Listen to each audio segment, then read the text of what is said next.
Both old and new, featuring most people in this room. What? Gregory Booth! Thank you very much. I'm just a minute. Hello! Right, you and you. Fucking shut up. Gentlemen, I'm delighted to be here before you yet again to share tawdry tales of the last 12 months and to offer puny put-downs of some or all of you here this evening.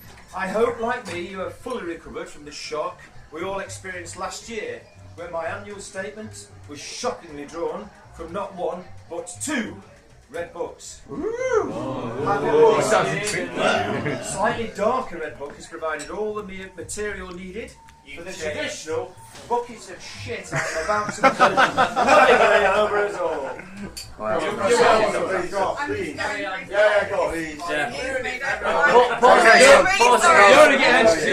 We'll talk over it. You are rather beautiful. She's not gone. No, she's not gone yet. Before parting the compliant thighs of the new and rummaging around optimistically, allow me warmly to welcome one or two of our more illustrious clubmen here this evening. All are elder statesmen of the club and are therefore deserving of our attention, although I may have to speak up. First, Chopping down some. First, you're not amongst them, so sure. First, a friendly socialist welcome once again to Gordon Wright, our very own answer to the Reverend Paul Flowers. Unable to decide from which venue to choose his courses this evening, Gordon ordered from both. I thought that was alright.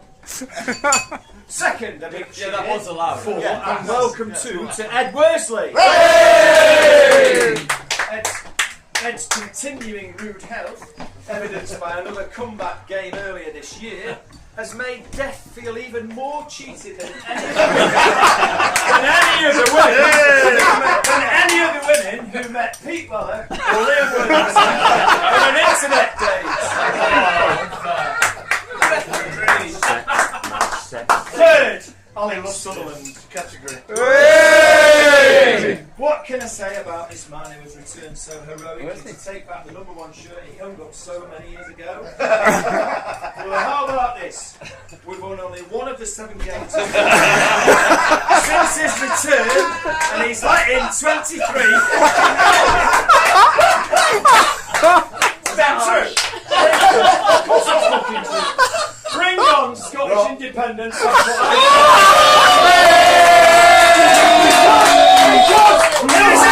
He'll have to go back!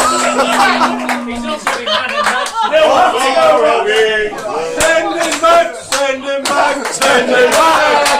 Send him back! Send him back! Send him back! Send him back! Send him back! Send him back! No! And fourth, welcome to Dave Gamblin. A man whom I have known for almost 30 years. And yes, I have only just realised that an anagram of his name is bled vagina.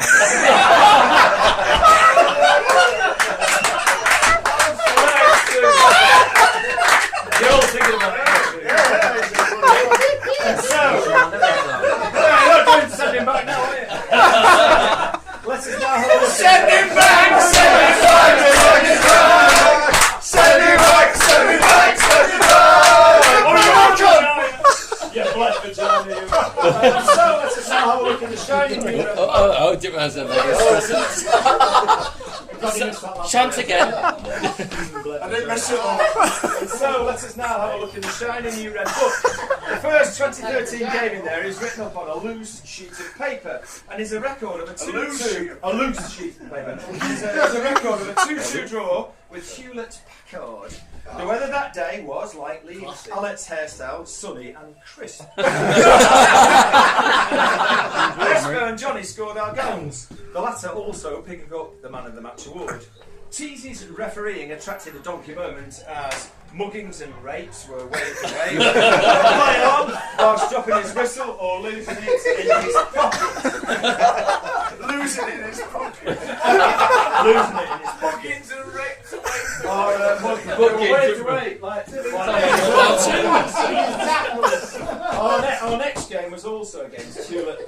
this time a 3-2 defeat, which appropriately seemed a poor copy of the previous game.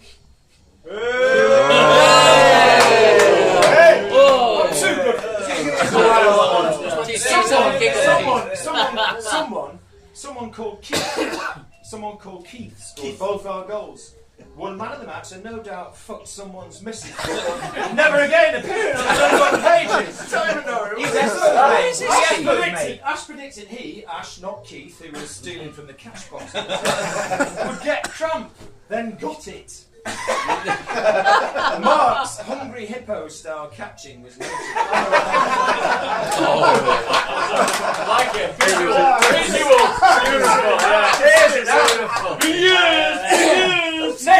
Next up on the 3rd of March, we took the field against our former Red Box fillers, Shred 11, who, following a productive Yuletide détente, were no longer known to us as Team Cunt.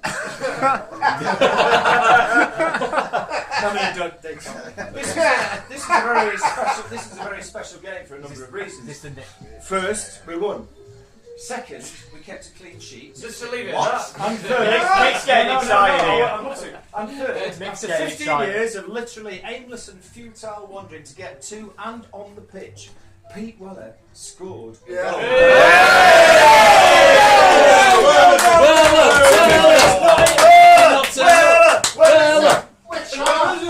is he now? Hey, he's in the restaurant next door. Fucking Weller scored. I know it's more, gentlemen. Shreddy returned to the Donkey Moment column both for his Gascoigne-like arse cock warm-up display and subsequently for falling over like a twat. Pete, before his goal-scoring milestone, offered us all a bizarre 10-yard measurement rant. And our former wingman Alex Western suffered the crushing embarrassment of being nutmegged by Nick. A mere 2 weeks later, we were up against our much-loved moaning minis de La Salle, when the weather matched our opponent's personalities by being cold and damp. We picked up our second 2-2 draw. It was coming now. We picked up our second 2-2 draw of the year with Espo and Johnny scoring the goals. The latter once again, and not for the last time, winning the man of the match vote. But that did not matter, for the Red Book page that day was dominated by still a bullion Pete. Sadly, there was no goal this time. You're listening to him, and we can. Sadly, there was no goal this time. Instead, there is. Drake is crossing. Get on camera. Yeah, thank you for that. It's going out live on the FC Casablanca. Sadly, there was no goal this time. Instead, there is this list of offences entitled "Now That's What I Call Pete." Volume 20. Wandering away from the near post at a corner. Persistent foul throws. Throwing the ball to the opposition. Tackling his own players. And having been spotted wandering around Ecclesall Road at 10:15 that morning, having texted Nick to seek confirmation that the game was at HSBC 7 o'clock. For which a further donkey moment was added for getting a donkey moment for pre-match activity. I had to read that several times. When it was noted that Pete had seemingly been awarded the biggest set of donkey moments ever, Sando wryly observed he didn't even have a bad game.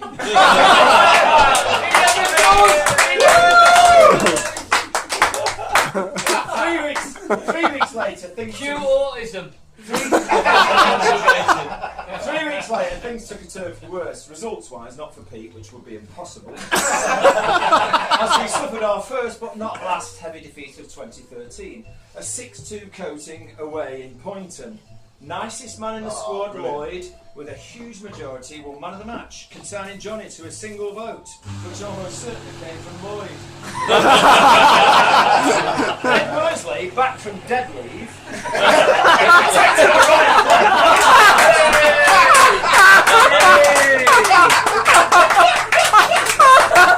Protected the right flank. Protected the right flank with such. He protected the right flank with such robustness that Nick was able to shitline so much that he scored a far Predictably, this brought a donkey moment for an OTT goal celebration nobody else grasped the significance that it was his first headed goal, which it wasn't. Then book 1 indicates. Other donkey moments included Liam's dragbacks, which actually was not, I understand, a reference to his internet dating. The crowd were cheering and when Ed was sat on his arse. And Mark's defiant post-match, I was only at fault for 2. That was it. That was it. You used to know. That was in April. Our next recorded game came on the 23rd of September. Fuck knows what happened over the 2 But on a warm and sunny day, we took to the field once again against Shreddy's 11. Clearly, they had taken the 3-0 defeat 6 months earlier seriously as they set about us to secure a 4-2 victory, their first overs. For this game, we welcome back a holy trinity of returning heroes. Young Tom Arkwright arrived via Facebook to make an energetic appearance and pick up an attention-seeking injury. Steve Martin cropped everyone except Alex Western, and as noted earlier, Alex Sullivan returned to the squad. Briskly setting about his business by conceding the first 4 of the 23 goals. I'm bringing the man of match scoring. That's my first. Para Scotland, where you see the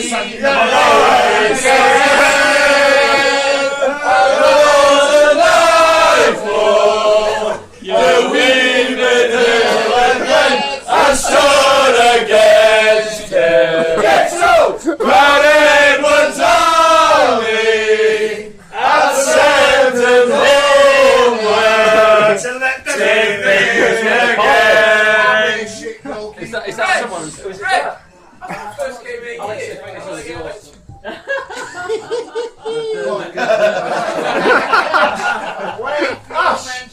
Hang on a minute, Ash, where are you? Oh, you're in. I'm here. Hey, have you just been putting that coat? That's the dirt control hanger. It's a dirt control. He's getting my wig out. I'm wearing this tonight, and it's very nice. Ash somehow managed to injure himself taking a throw-in. A cramp in the Sando lay holding his leg up for an imaginative sensation. Nick did an underarm throw-in, and Cheesy scored a goal which young Tom and others claimed strongly had been intended as a cross. That's fair enough. Jewish goal panel. A week later, we got a bit of pride back by drawing 3-all from Job Centre Plus, a game we probably should have lost. But the blind referee who gave us our last-minute equalising penalty had only that week been declared fit for work by Atos. You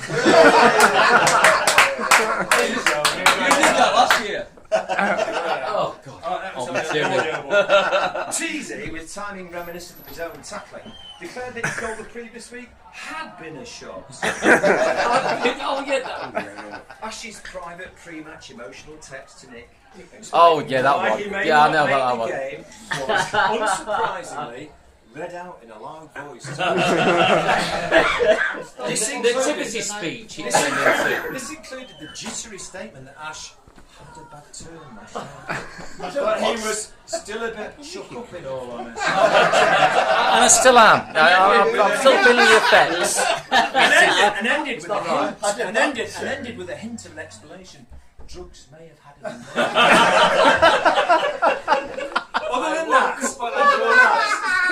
Other than that, the uncertainty of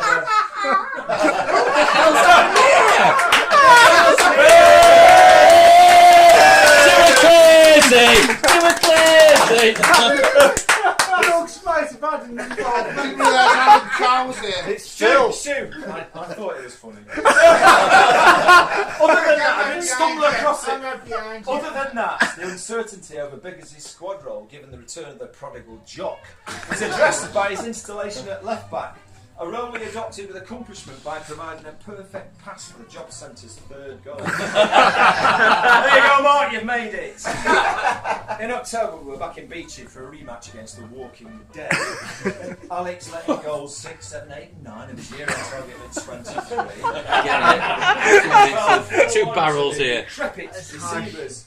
Sando had a diva fit show, and I can't mic everybody, get fucking running! Which Paul took such note of that he began and continues still to call Sando Sandal.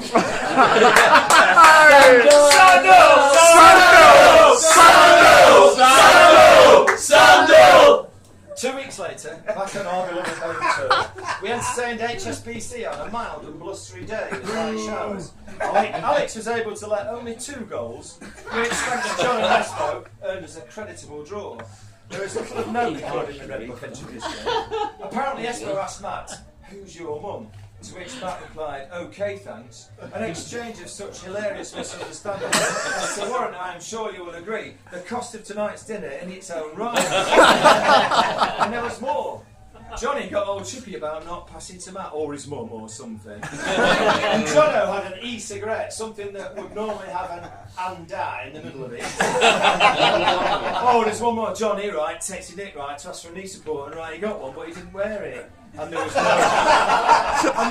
Cronenberg. Hey, that's no Cronenberg. That was a bad season. Moving on as quickly as possible. I remember that. Moving on as quickly as possible. Moving on as quickly as possible from that bird-free day to a week later when we took on Shreddy's 11 for the 3rd time in 2013. Alex had a rest that day.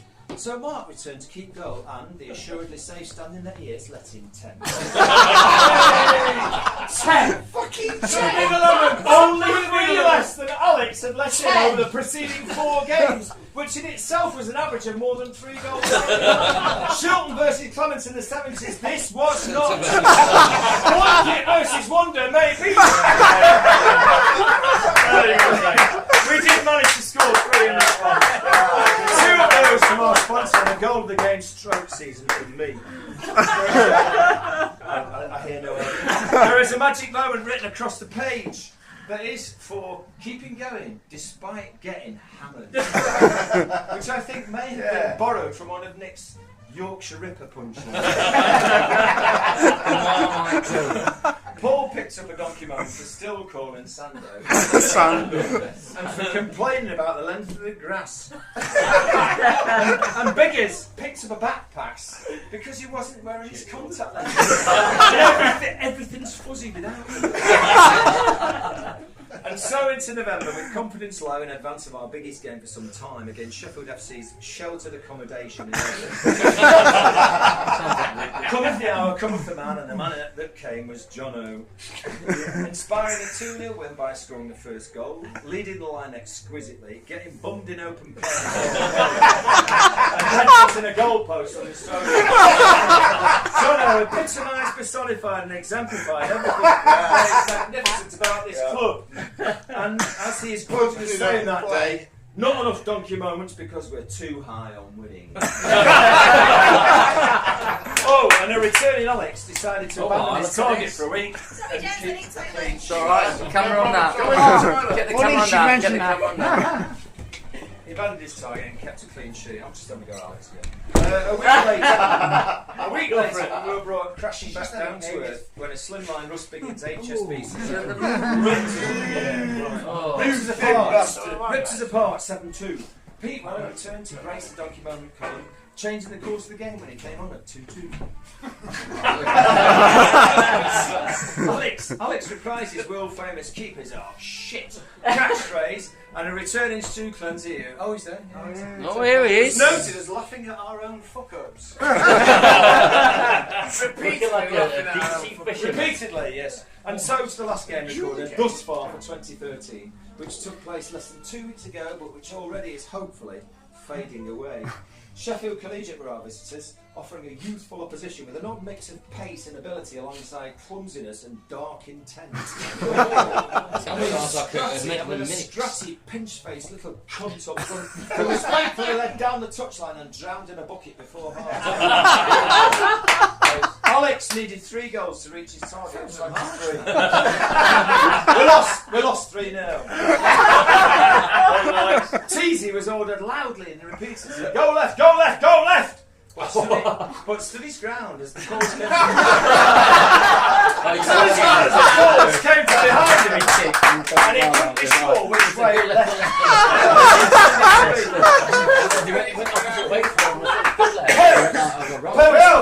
Pelt's got a donkey moment for knowing a lot more about what was happening on the adjacent pitch. And there were more mentions of sandals. This was not pinned specifically on Paul. It's not racist. So there we have it. A calendar year of Caledonian cheer. Three cheers for Sandal! Well, the past is battle bravely with the present. Well, the future hides its face in fear. Fucking hell! I know that this afternoon. Can I invite you once again to drink a toast to us all? Oh, what if I had a drink? Oh, cheers. No, I didn't know I was doing that. Oh, Cheers! What about that handball that Ash gave against me? What are you about? That was purple legit. What happened there? You put your hand.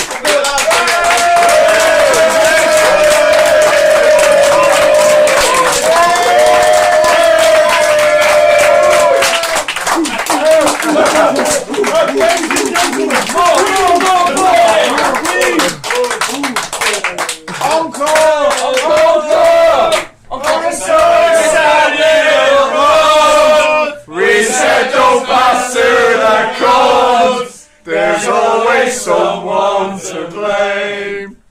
Boom, boom. He's put him in anyway. Excellent. That's right.